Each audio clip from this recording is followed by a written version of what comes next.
자, 무왕의 조카 660년입니다. 무왕의 조카 복신은 일찍이 군대를 거느리는 장수였는데 이때 중, 스님, 도침을 데리고 주류성을 거점으로 반란을 일으켜 전 임금의 아들로서 무왕의 아들이죠.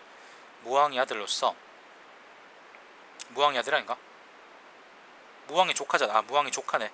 무왕의 조카 전 임금의 아들로서 외국에 인질로 있던 부여풍을 맞아 왕으로 추대했다. 부여풍은 그거겠죠. 그 의자왕의 아들이겠죠 아마. 아, 그 전 임금의 아들이라는 게 부여풍이구나. 복신인 줄 알았네. 주류성은 어디냐면요. 주류성은 여전히 이제 잠깐만요. 내가 찍어놨던가? 주류성도 여러가지 설들이 있는데요. 저는 일본 서기에서 했던 것처럼 이제 부안 쪽으로 봤습니다. 부안 이 쪽으로 봤어요. 일본 서기에도 그 복신에 대한 기록이 많거든요. 복신하고 이제 부여풍에 대한 기록이 많기 때문에 천지천왕기를 보시면은 천지천왕기 초기 부분이나 제명천왕기 말기 부분을 보시면 그 이야기가 상세히 나와 있기 때문에 그걸 보시면은 아마 재밌게 또 보실 수 있을 겁니다. 자, 도침을 데리고 주류성을 거점으로 반란을 일으켜 전 임금의 아들로서 외국에 있던 부여풍을 맞아 왕으로 추대했다. 서북부에서 모두 이에 호응하니 군대를 이끌고 도성에 있는 유인원을 포위했다. 당나라의 거점은 부여를 백제를 멸망시켰다고 하지만은 기껏 해봤자 이제 사비성 근처에 한정됐던 것 같고, 그죠? 다른 지역, 그러니까 제대로 백제 지역을 다 점령하지 못했다는 거죠. 다른 지역들은 특히 서북 지역이라고 했으니까 아마 요 지역이겠죠, 그죠? 요 지역은 전부 다 이제 어디입니까? 복신한테 호응해가지고 당나라군의 지배를 족가라고 했다, 뭐 그런 얘기 같습니다. 자, 당나라에서는 조서를 내려 유인괴를 검교 대방주자사로 임명해 왕문도의 군사를 거느리고 지름길로 신라군사를 보내 유인원을 구원하겠다. 유인괴가 기뻐하며 하늘이 장차 이 늙은이를 부귀하게 하려는 것이다 라고 했다. 그는 당나라 칭력과 묘휘를 요청해 가지고 떠나면서 내가 동쪽 오랑캐를 평정하고 대당의 정삭을 달력을 해외에 반포하려 한다 라고 했다. 인괴가 군사를 엄하게 통솔하고 이동하면서 싸우고 전진하니 복신 등이 옹진강 어귀에 2개의 목책을 세워 그들을 방어했다. 옹진강이니까 아마 요 근처 어디 아닐까? 여기가 사비성, 여기 옹진이니까 아마 이 사이 어딘가 아닐까요?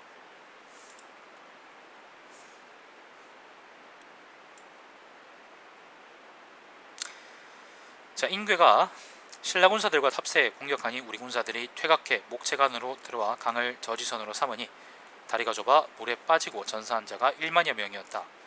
복신 등이 이에 도성의 포위를 풀고 물러와 임존성을 확보하고 있으니 신라 군사들이 군량이 떨어져 군사를 이끌고 돌아갔다. 임존성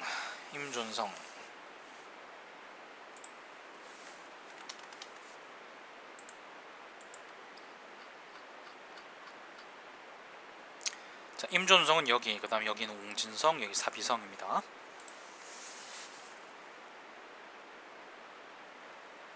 자, 이때가 당나라의 용삭 원년 3월이었다. 자, 이때 도침은 영군 장군으로 자칭하고 복신은 상잠 장군으로 자칭하며 여러 무리들을 불러 모으니 그 세력이 더욱 확장되었다. 그들은 사람을 보내 인괴에게 말했다. 듣건대 당나라가 신라와 약속하기를 백제 사람들은 노소를 막론하고 모두 죽이고 그 후에는 우리나라를 신라에 넘겨주기로 했다고 하니 죽음을 기다리는 것보다는 차라리 싸우다가 죽는 편이 낫다고 생각해 이렇게 모여 진지를 고수하고 있을 뿐입니다. 인괴는 편지로 화복에 대해 설명하고 사람을 보내 타일렀다. 도침 등은 군사가 많은 것을 믿고 교만해져 인괴의 사자를 바깥 숙소에 재우고 비웃으며 그에게 말했다. 사자의 벼슬은 낮고 나는 일국의 대장이므로 함께 말할 수 없다. 그는 답장을 주지 않고 그냥 돌려보냈다. 유인괴는 군사가 적었으므로 유인원의 군사와 합쳐서 군사들을 휴직시키면서 표문을 올려 신라와 협력해 공격하기를 요청했다. 신라왕 김춘추죠. 당나라의 조서를 받고 장수 김흠에게 군사를 주어 인괴 등을 구원하게 했다. 김흠이 고사에 이르자, 고사라는 게 아마 사비성이겠죠. 자, 복신이 그와 전투를 벌여 이겼다. 김흠이 갈령도에서 도망하여 돌아간 후 신라는 감히 다시 출동하지 못했다. 백제부흥군이 사비성에서 신라하고 이겨 싸워서 크게 이겼답니다. 얼마 후에 복신이 도침을 죽이고 그의 군사를 합쳤는데 풍은 이를 제어하지 못하고 제사만 주관했다. 복신 등은 유인원 등이 성에 고립돼 구원을 받을 수 없다고 생각하여 사람을 보내 위로하면서 말했다. 대사 등은 너희 새끼 등은 언제 서쪽으로 돌아가려 합니까? 그때 우리가 사람을 보내 전송해 주겠습니다. 자, 2년 7월에 용삭 2년 7월입니다. 662년입니다. 2년 7월에 인원, 인괴 등이 옹진 동쪽에서 복신의 남은 군사를 대파하고 지라성 및 윤성, 대산, 사정 등의 목책을 함락시켰는데 군사를 죽이고 사로잡은 것이 아주 많았으며 군사들을 나누어 그곳에 계속해 주둔시키고 수비하게 했다.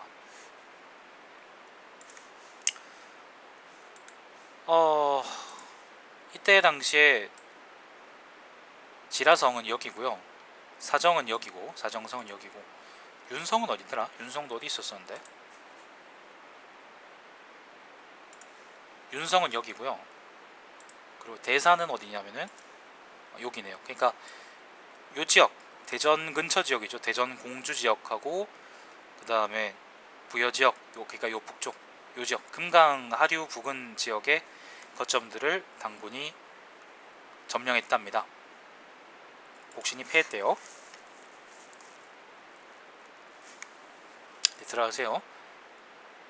자, 복신 등은 진현성이 강가에 있고 높고 험하여 요충지로 적당하다고 판단해 군사를 증파해 그곳을 지키게 했다.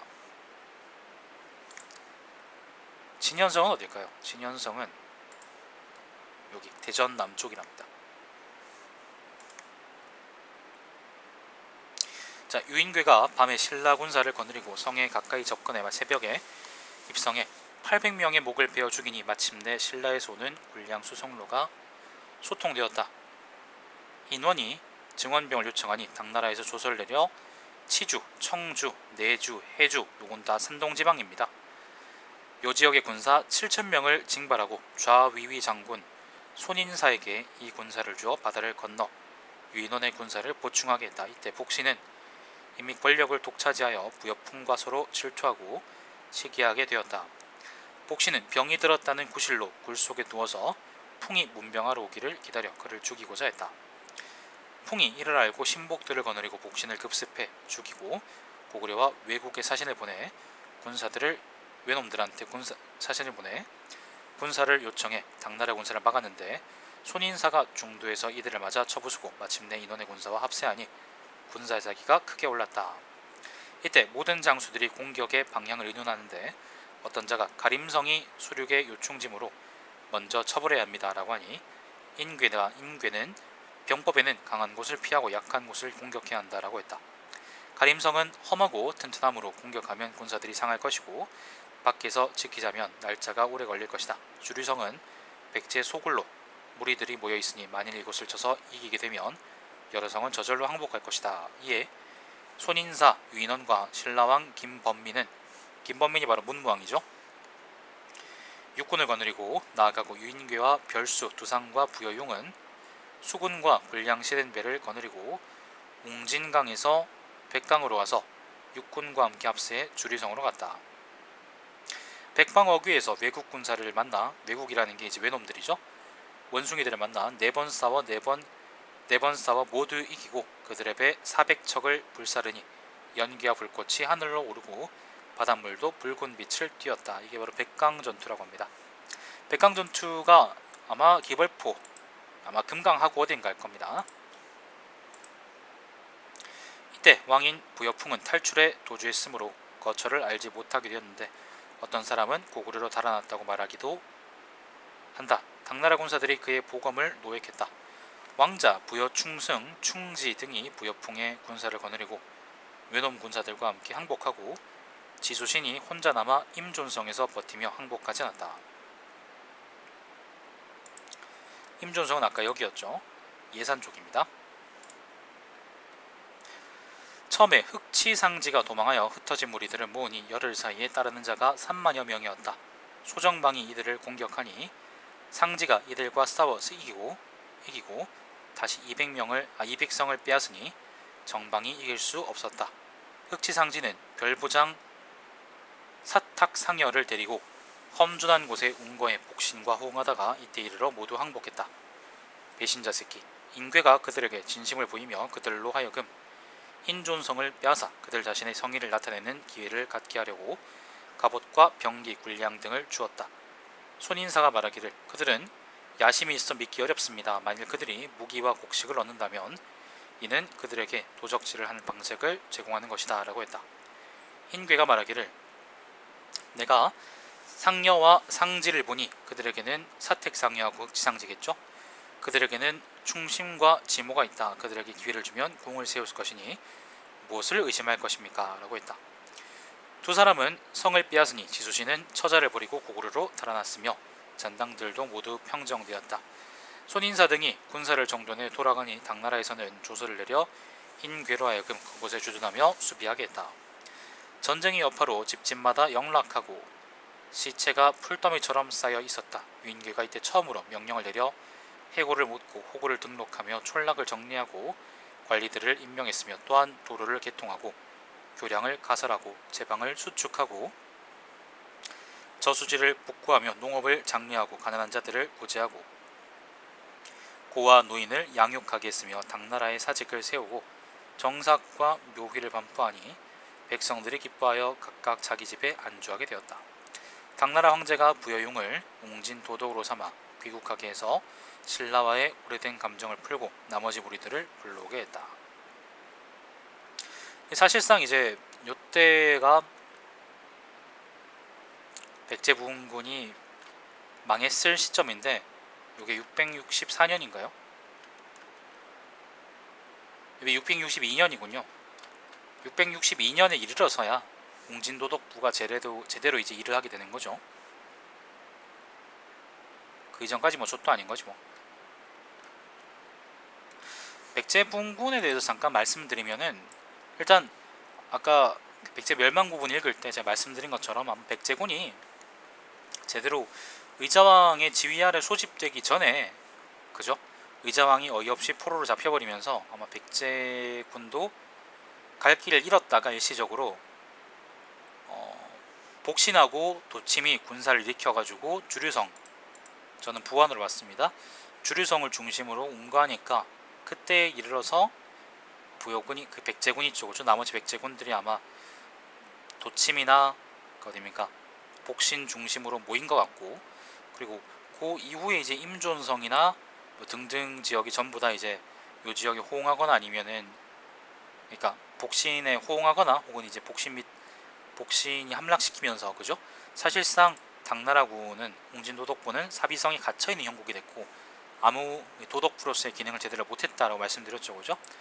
그런데 그러니까 아무튼 복신은 신라군을 이기기도 하고 아니면 당군을 이기기도 하고 크게 세력을 키웠었었는데 손인사의 군대가 손인사의 지원군, 그죠? 당나라의 지원군이 산동지방에서 백제로 오면서 점점 이제 부흥군이 밀리기 시작했고 결정적으로는 그 명목상 왕으로 내세웠던 부여풍이 복신을 잡아 죽이면서 부흥군 안에는 이제 부흥군 중앙에는 제대로 군사를 지휘할 수 있는 사람이 없어졌던 것 같고 그것 때문에 제대로 기능을 못했던 것 같습니다. 복신이 죽고 난 이후에서야 이제 왜군이 있죠, 그죠? 그 천지천왕기를 보시면 아실 텐데 천지천왕이 직접 북구주에서 그 백제에다 파병할 군대를 지휘했다고 합니다. 그래서 그 군대가 그 백강으로 왔을 때, 그러니까 기벌포 지역으로 왔을 때 그때는 이미 이제 도침도 죽고 그 다음에 복신도 죽은 이후에 부여풍만 남은 시점이고, 그리고 뭐 삼국사의 기록이 맞다 그러면 대전이나 아니면 사비 근처의 여러 요새지들을 전부 다 당군하고 신라군이 함락시켰던 시점이기 때문에 시기가 많이 좋지 못했고 왜군이 많이 늦었던, 왜군이 이제 적절한 시기보다는 많이 늦었다고 하겠죠. 원군으로서는. 아무튼 그 군대가 결국에는 여기서 이제 그 당군한테 이제 당군하고 이제 신라 연합군한테 박살나버리고, 그죠? 4번 싸워서 4번 다 졌다 그랬으니까 박살나버리고, 그래서 왜군은 탈락해버리고, 그 이후에 그 이후에도 이제 임존성을 거점으로 해서 지수신 같은 사람들이 남아 있었지만은 흑치상지나 아니면 사택상여 같은 그 백제 부흥군에 있다가 당나라에 항복해버린 배신자 새끼들이 임존성을 함락해버리자 결국에는 백제 부흥군도 전부 다 끝나버렸다라고 해야겠네요. 그래서 뭐 말씀드리자 그러면은 의자왕이 너무 빨리 잡혀버렸기 때문에, 예식진 때문이든 뭐 때문이든 간에요, 의자왕이 전쟁 초기에 이제 바로 당군한테 붙잡혀버리기 때문에 백제 입장에서는 각 지역 군대가 제대로 모여가지고 한번 결전을 벌여보기도 전에 전쟁이 끝나버린 셈이 되는 거고, 미약하게나마 도침이나 아니면 복신 같은 사람들이 그걸 물려받아가지고 했지만은 의자왕이 직접 그걸 지휘하는 것만큼의 효과는 나지 않았고, 그리고 당군한테 반격할 기회를 줘버리면서 당군을 만약에 일시적으로라도 백제 땅에서 모두 다 몰아내버렸으면은 아마 백제가 그렇게 멸망하지 않았을 것 같은데, 그게 이제 그 뭡니까, 결국에는 거점을 허용해버려서 결국에는 이제 유인괴나 유인원 같은 놈들을 그 축출하지 못해버렸기 때문에 반격할 기회를 줘버리고, 그래서 그 반격 때문에 결국에는 백제 부흥군이 밀려서 역으로 망해버렸다, 그렇게 볼 수 있겠습니다.